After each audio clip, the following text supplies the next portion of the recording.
be here. I'm already thrilled because I went through the whole dinner of the marinara sauce and didn't spill any on my white sweater, so I feel like totally in control. So I have the pleasure tonight about talking briefly about the pleasures and perils of a life of reading, which is what I've had. And then I'm going to have a conversation with Anne, which I think will be really fun too. So I grew up in Detroit, Michigan. I grew up in a family, a lower middle class family. We didn't have any money, but probably what was even worse is that it was a household with no happiness in it whatsoever. And it was, you know, my home was just not a safe place for me to be. And so consequently, I spent my entire childhood and adolescence at my local public library, which was the Parkman branch of the Detroit Public Library System. And in that library, probably the two women who meant the most to me and who really shaped my life, Miss Whitehead and Miss Long, recognized, I think, this very needy child that I was and opened the world to me by giving me books to read. And I think that in this political climate, in the world that we're living in, one of the things that's so sorely lacking is empathy. And I think that the best way to teach empathy, to help people learn what it means to be empathetic, is to be a reader. And I have felt that, you know, what Miss Whitehead, especially Miss Whitehead, did for me was really show me that there were different ways of living. There were different ways that I could be. And I knew when I was 10 years old that I wanted to be a librarian. I wanted to be a children's librarian, just like Miss Whitehead. And I wanted to do, you know, I was one of those tiresome kids who wanted to make the world a better place. And I really felt that I wanted to do for other kids what Miss Whitehead did for me. And I did grow up and become a children's librarian and then an adult librarian, and then I worked in a bookstore for a number of years. But what defined my whole life has been my love of reading and my love of libraries. I believe that the public library, I believe that any library, whether it's a college library or the school library or the public library, is the absolute heart of the community. And without that library, the community fractures. And in that library is where the community comes together. And you know, my library, as I think about it, my Parkman Branch Library, was so important to me that I find that I dream about it fairly frequently. You know, that is, other things happen in my dream, but whatever it is, they're happening in that library. And if you went with me today to the library, which is really a shadow of its former self, as Detroit is a shadow of its former self, I could take you to the shelves where the horse and dog books were, for example. And when I was 10 years old, Miss Whitehead, you know, when Miss Whitehead met me, I was about 8. And all I read at that time, which I suspect many of you were the same, were horse and dog books, right? You know, Misty of Chincoteague, Lad a Dog, a Big Red, all of those books. And Miss Whitehead would say, Miss Whitehead really, you know, she wanted me to read more, you know, widely, more widely than the horse and dog books. And she would say to me, Nancy, do you want to be the very first person in this library to read this horse book? She said, we just got a new book by Marguerite Henry in, and you could be the very first person to read this book. What do you say? And of course, this is the first example of bait and switch that I was introduced to. And of course, I would hold out my hands and I would say, yes. And she would say, oh, but wait. Before you read that, I want you to read The Wind in the Willows or Mary Poppins or The Hobbit or the Narnia books. And by that, you know, sort of underhanded way, she got me to do all that reading. So for me, you know, that library played such an important part. And as I said, it's still so much a part of me. And I always thought that it was very, you know, that everybody dreams about their childhood library, right? you know? And then one day I learned that that was not necessarily the case. And the way I learned it was this, most embarrassingly. I worked at the Seattle Public Library, and my last job there was supervising the children's and young adult programming divisions. And at the end of the summer, as many libraries do, there's a big breakfast for one kid from each of the branch libraries, and it's at a downtown hotel. And I'm not a good person at social, you know, I never go out of my house, basically. So it's surprising I'm here, and I have nothing to say except talking about books, which, you know, works sometimes when you're with librarians, but often doesn't work at parties and things like that. So anyway, but I was at the breakfast, and they sat me down where I was supposed to sit, and it was a table for 8, and it had a big white table skirt. And when I sat down, I was in between one of the assistant mayors of Seattle, and on my other side was a very generous donor to the Seattle Public Library. And across from me was a newscaster who was always the MC of these events. And so we sat down, and I have, you know, nothing to say, and there's silence. These 3 guys aren't talking. No one else ever comes to the table. So I say what I always say when I have nothing else to say, which is, so what's everybody reading? So the guy, and the conversation ended like 3 seconds. The guy on my left said the Da Vinci Code, the guy on my right said the Da Vinci Code, and the guy across from me said the Da Vinci Code. So then silence fell again, and I got really sort of, you know, like nervous about, I could feel my heart pounding now just remembering that day. And so I was sort of shuffling around in my chair, and I noticed that my napkin had fallen off my lap and was nowhere to be found. So I picked up the table skirt and kind of peeked under the table skirt to look for my napkin, and lo and behold, it was there. So I kind of reached to get my napkin, and in doing so, I noticed that the man across from me, the newscaster, was wearing cowboy boots. Now, I spent many, many, many years in Oklahoma, so I consider myself a real connoisseur of cowboy boots. So I sat up and I said, "Oh, great cowboy boots." He said, "Oh, thank you. Do you know why I wear them?" I said, "No, why?" He said, "Because I don't have to match my socks." So then silence fell again. And then I said, into this silence, I said, "You know, I dream about my childhood public library fairly frequently."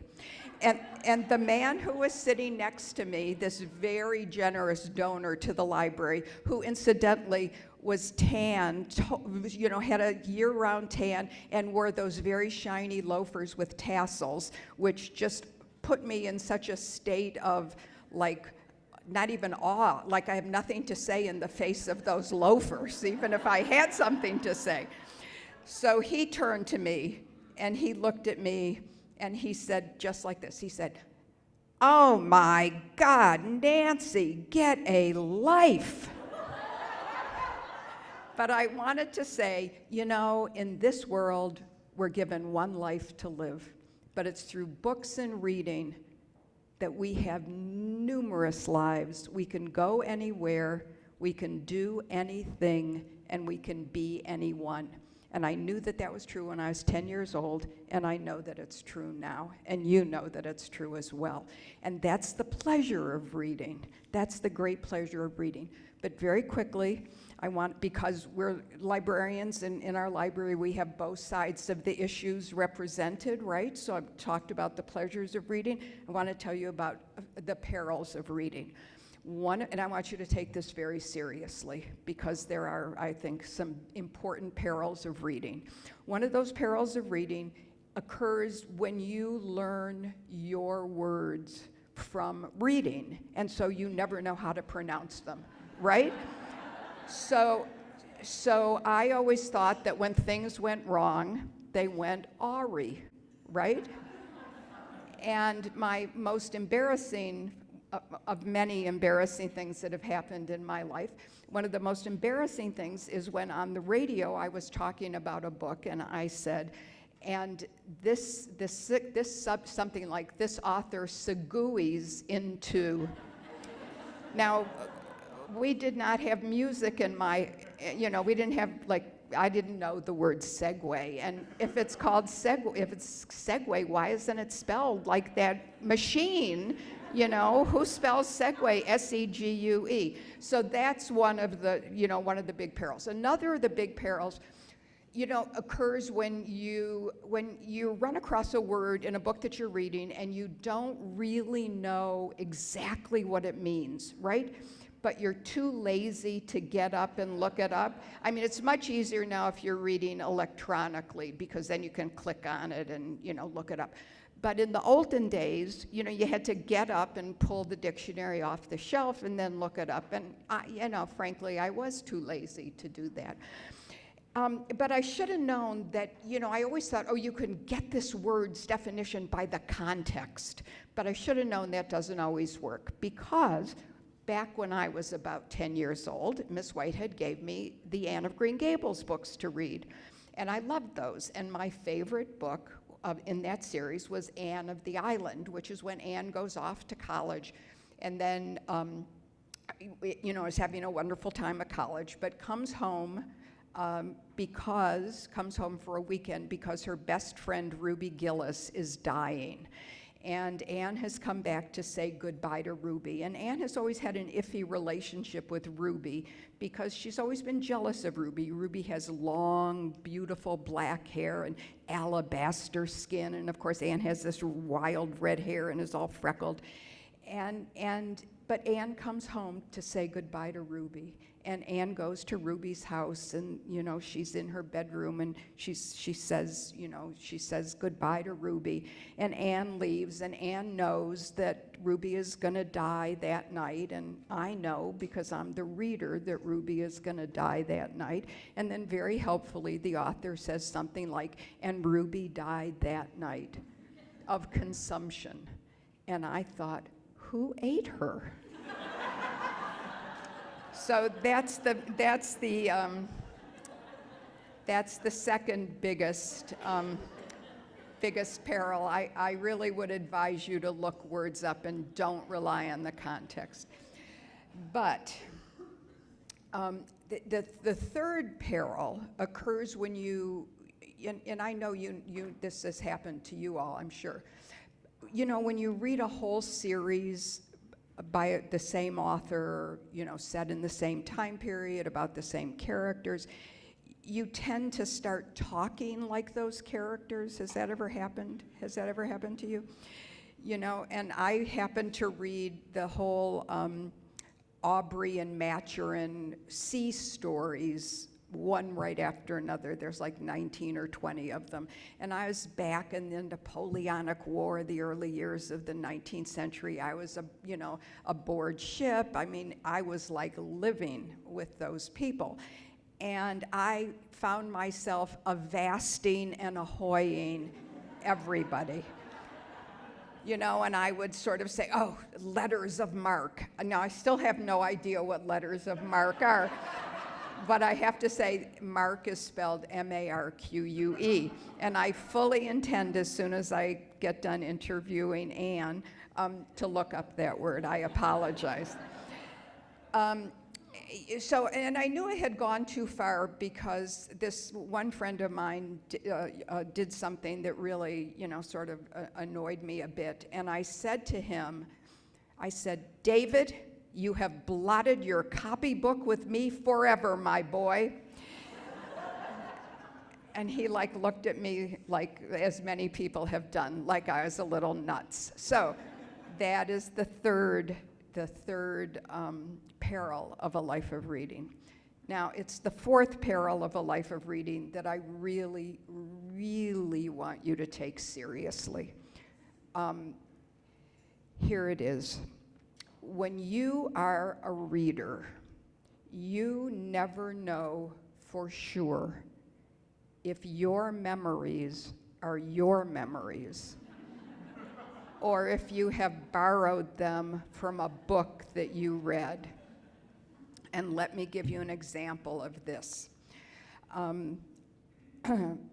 My younger daughter, Katie, and I talk all the time, and we always talk about only very important things. Like, I talked to her recently, and I said, Katie, did I ever tell you about the dress I wore to my senior prom in high school? And she said, you went to your senior prom? Or like, you went to your senior prom? Which was a really kind of snippy thing for this kid to say. I said, yes, Katie, I went to my senior prom. I went with someone named Mike.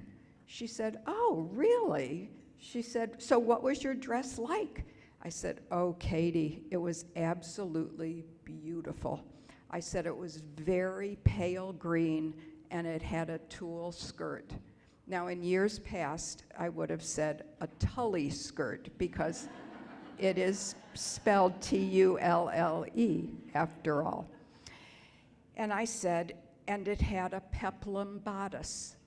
And Katie said, oh, well, what's peplum? I said, you know, Katie, I'm not exactly sure how to explain it, but I think it has to do with pipe cleaners or something like that. So then there was a really long silence on the phone.